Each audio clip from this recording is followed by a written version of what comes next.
ಮಿಥುನ ರಾಶಿ ಮತ್ತು ಮಿಥುನ ಲಗ್ನದವರಿಗೆ ಹೊಸ ವರ್ಷದ ಆರ್ಥಿಕ ಶುಭಾಶಯಗಳು.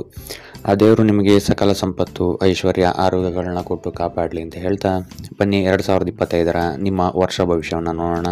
ಮೊದಲನೇದಾಗಿ ಆರೋಗ್ಯ ವಿಚಾರವನ್ನು ನಾವು ನೋಡುವಂಥದ್ದಾದರೆ ಈ ವರ್ಷ ಅತ್ಯಂತ ಎಚ್ಚರಿಕೆಯಿಂದ ಇರಬೇಕಾದಂತಹ ವರ್ಷವಾಗಿರುತ್ತೆ. ನರಕ್ಕೆ ಸಂಬಂಧಿಸಿದಂತಹ ಪ್ರಾಬ್ಲಮ್ಸ್ಗಳು ನಿಮಗೆ ಈ ವರ್ಷ ಹೆಚ್ಚಾಗುತ್ತೆ ಅಂತಲೇ ಹೇಳ್ಬೋದು. ವಾತ ಪಿತ್ತಕ್ಕೆ ಸಂಬಂಧಿಸಿದಂತಹ ಆಸ್ತಮಾದಂತಹ ಪ್ರಾಬ್ಲಮ್ಸ್ಗಳು ನಿಮಗೆ ಈ ವರ್ಷ ಕಾಡ್ಬೋದು ಅಂತಲೇ ಹೇಳ್ಬೋದು.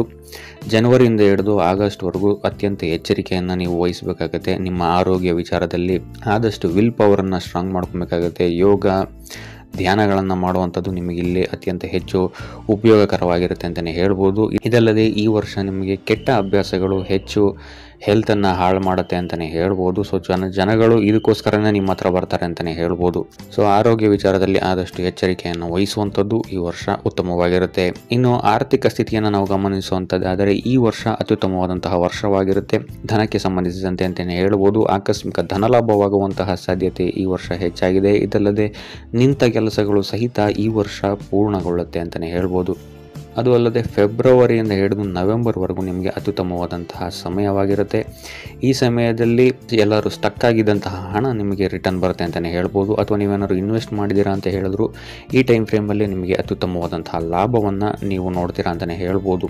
ಇನ್ನು ಇದಲ್ಲದೆ ಆದಾಯದ ಮೂಲಗಳು ಸಹಿತ ಹೆಚ್ಚಾಗುವಂತಹ ಸಾಧ್ಯತೆ ಈ ವರ್ಷ ಇದೆ ಅಂತಲೇ ಹೇಳ್ಬೋದು. ಇನ್ನು ಕುಟುಂಬ ವಿಚಾರಕ್ಕೆ ಬರುವಂಥದ್ದಾದರೆ ಈ ವರ್ಷ ಸಂತಾನ ಯೋಗವು ಸಹಿತ ನಿಮಗಿದೆ ಅಂತಲೇ ಹೇಳ್ಬೋದು. ಇದಲ್ಲದೆ ಸಂತಾನಕ್ಕೆ ಸಂಬಂಧಿಸಿದಂತೆ ಯಾವುದಾದ್ರು ಕೆಲಸಗಳು ನಿಂತಿದ್ರೆ ಇದು ಪೂರ್ಣವಾಗುತ್ತೆ ಅಂತಲೇ ಹೇಳ್ಬೋದು. ಇದಲ್ಲದೆ ನಿಮ್ಮ ಮಕ್ಕಳ ಗ್ರೋತ್ ಈ ವರ್ಷ ಅತ್ಯಂತ ಹೆಚ್ಚಾಗಿರುತ್ತೆ ಅಂತಲೇ ಹೇಳ್ಬೋದು. ಕಲೆಗೆ ಸಂಬಂಧಿಸಿದಂತೆ ಉತ್ತಮವಾದಂತಹ ಎನರ್ಜಿ ಈ ವರ್ಷ ನಿಮ್ಮ ಮಕ್ಕಳು ಹೊಂದಿರ್ತಾರೆ ಅಂತಲೇ ಹೇಳ್ಬೋದು. ಇನ್ನೇನಾದರೂ ದೊಡ್ಡ ಮಕ್ಕಳಿದ್ರೆ ಅವರಿಗೆ ಮದುವೆಯಾಗುವಂತಹ ಯೋಗವು ಸಹಿತ ಈ ವರ್ಷ ಇದೆ ಅಂತಲೇ ಹೇಳ್ಬೋದು ಫೆಬ್ರವರಿಯ ನಂತರ. ಇದಲ್ಲದೆ ದೊಡ್ಡ ಸಂತಾನಕ್ಕೆ ಈ ವರ್ಷ ಅತ್ಯುತ್ತಮವಾದಂತಹ ವರ್ಷವಾಗಿರುತ್ತೆ ಅಂತ. ಇದಲ್ಲದೆ ಮಕ್ಕಳೇನಾದ್ರು ವಿದೇಶಕ್ಕೆ ಹೋಗಿ ಓದಬೇಕು ಅಂತ ಹೇಳಿದ್ರು ಸಹಿತ ಇಲ್ಲಿ ಈ ವರ್ಷ ಅತ್ಯುತ್ತಮವಾದಂತಹ ಪಾಸಿಟಿವ್ ರಿಸಲ್ಟ್ ಸಿಗುತ್ತೆ ಅಂತಲೇ ಹೇಳ್ಬೋದು. ಇನ್ನು ನೀವೇನಾದ್ರು ವಿದ್ಯಾರ್ಥಿಯಾಗಿದ್ದರೆ ಈ ವರ್ಷ ವಾಹನ ಖರೀದಿಸುವಂತಹ ಯೋಗವು ಸಹಿತ ನಿಮಗೆ ಇದೆ ಅಂತಲೇ ಹೇಳ್ಬೋದು. ಇದಲ್ಲದೆ ವಿದೇಶ ಪ್ರಯಾಣ ಯೋಗವು ಸಹಿತ ಈ ವರ್ಷ ಇದೆ ಅಂತಲೇ ಹೇಳ್ಬೋದು.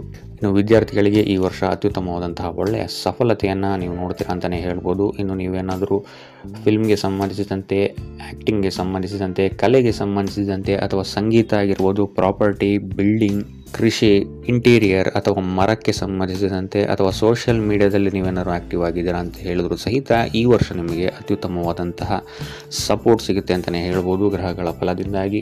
ಇನ್ನು ದಾಂಪತ್ಯ ಜೀವನವನ್ನು ನಾವು ನೋಡುವಂಥದ್ದಾದರೆ ಫೆಬ್ರವರಿಯಿಂದ ಹಿಡಿದು ಅಕ್ಟೋಬರ್ವರೆಗೂ ನಿಮ್ಮ ಸಂಗಾತಿಗೆ ಸರ್ಕಾರಿ ಕೆಲಸಗಳಲ್ಲಿ ಲಾಭವಾಗುತ್ತೆ ಅಂತಲೇ ಹೇಳ್ಬೋದು. ಅವರ ಕರಿಯರ್ನಲ್ಲಿ ಹೆಚ್ಚು ಗ್ರೋತ್ ಆಗುತ್ತೆ ಈ ವರ್ಷ ಅಂತಲೇ ಹೇಳ್ಬೋದು. ಧನಕ್ಕೆ ಸಂಬಂಧಿಸಿದಂತೆ ಅಥವಾ ಪದವಿಗಳಿಗೆ ಸಂಬಂಧಿಸಿದಂತೆ ಈ ವರ್ಷ ಅತ್ಯುತ್ತಮವಾದಂತಹ ಫಲವನ್ನು ನಿಮ್ಮ ಸಂಗಾತಿ ನೋಡ್ತಾರೆ ಅಂತಲೇ ಹೇಳ್ಬೋದು. ಆದರೆ ರಿಲೇಷನ್ಶಿಪ್ಪಲ್ಲಿ ಸ್ವಲ್ಪ ಮನಸ್ತಾಪಗಳು ಹೆಚ್ಚಾಗ್ಬೋದು, ಈಗೋ ಕ್ಲಾಶಸ್ಗಳು ಈ ವರ್ಷ ಹೆಚ್ಚಾಗ್ಬೋದು. ಆದಷ್ಟು ನೀವು ಶಾಂತವಾಗಿರುವಂಥದ್ದು ಉತ್ತಮವಾಗಿರುತ್ತೆ.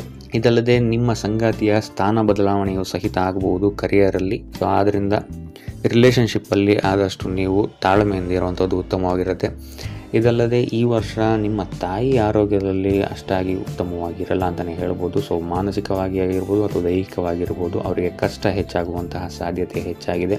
ಇನ್ನು ನೀವೇನಾದರೂ ಸಿಂಗಲ್ ಆಗಿದ್ದರೆ ಈ ವರ್ಷ ನಿಮಗೆ ಪ್ರೇಮ ಪಾಶದಲ್ಲಿ ಬೀಳುವಂತಹ ಸಾಧ್ಯತೆಯು ಹೆಚ್ಚಾಗಿದೆ ಅಂತಲೇ ಹೇಳ್ಬೋದು. ಇನ್ನು ವ್ಯಾಪಾರಕ್ಕೆ ಸಂಬಂಧಿಸಿದಂತೆ ಈ ವರ್ಷ ನಿಮಗೆ ಪರಿವರ್ತನೆಯ ಯೋಗ ಇದೆ ಅಂತಲೇ ಹೇಳ್ಬೋದು.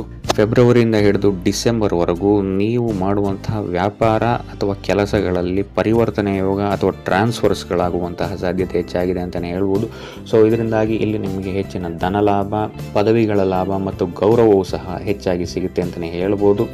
ಇದಲ್ಲದೆ ಹೊಸ ಟೈಪ್ಸ್ಗಳು ಸಹಿತ ನಿಮಗೆ ಇಲ್ಲಿ ಅತ್ಯುತ್ತಮವಾದಂತಹ ಪಾಸಿಟಿವ್ ರಿಸಲ್ಟ್ ಕೊಡುತ್ತೆ ಅಂತಲೇ ಹೇಳ್ಬೋದು. ಇನ್ನು ನೀವು ಈ ವರ್ಷ ಹೆಚ್ಚು ಆಲ್ಟರ್ನೇಟಿವ್ ಇನ್ಕಮನ್ನು ಹುಡುಕ್ತೀರಾ ಅಂತಲೇ ಹೇಳ್ಬೋದು. ಸೊ ಹೊಸ ಕೆಲಸಗಳಲ್ಲಿ ನಿಮ್ಮನ್ನು ನೀವು ಹೆಚ್ಚಾಗಿ ತೊಡಸ್ಕೊಳ್ತೀರಾ ಅಂತಲೇ ಹೇಳ್ಬೋದು.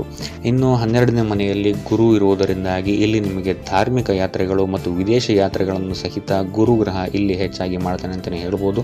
ಸೊ ಗುರುವಿನ ಈ ಗೋಚಾರದಿಂದಾಗಿ ಇಲ್ಲಿ ನಿಮಗೆ ಭಕ್ತಿ ಭಾವಗಳು ಹೆಚ್ಚಾಗಿ ಧಾರ್ಮಿಕ ಕಾರ್ಯಗಳಲ್ಲಿ ನಿಮ್ಮ ಗಮನ ಹೆಚ್ಚಾಗುತ್ತೆ ಅಂತಲೇ ಹೇಳ್ಬೋದು. ಸೊ ಈ ವರ್ಷ ಒಟ್ಟಾರೆಯಾಗಿ ನೋಡುವಂಥದ್ದಾದರೆ ಮಿಥುನ ರಾಶಿಯವರಿಗೆ ಈ ವರ್ಷ ಮಿಶ್ರ ಫಲ ಅಂತಲೇ ಹೇಳ್ಬೋದು. ಸೊ ಇದಾಗಿತ್ತು ಮಿಥುನ ರಾಶಿಯವರ 2025ರ ವರ್ಷ ಭವಿಷ್ಯ.